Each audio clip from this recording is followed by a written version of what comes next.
A captured fighter in Syria paraded by anti-government rebels. He says he's Afghan, and he's not alone. In these videos, which cannot be independently verified, Afghan men claim they were paid by Iran to fight in Syria. In almost all cases, they belong to the minority Hazara community in Afghanistan.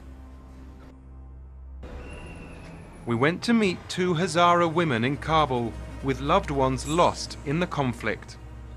They were too afraid to be identified, fearful of reprisals.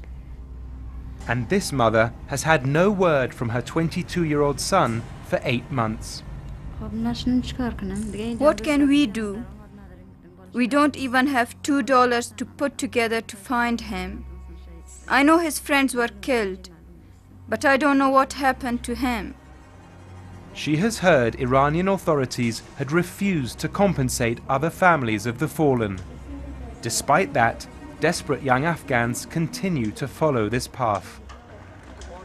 We found these young Afghans heading to Iran in search of a job. This man said he'd refused Iranian money to fight in Syria.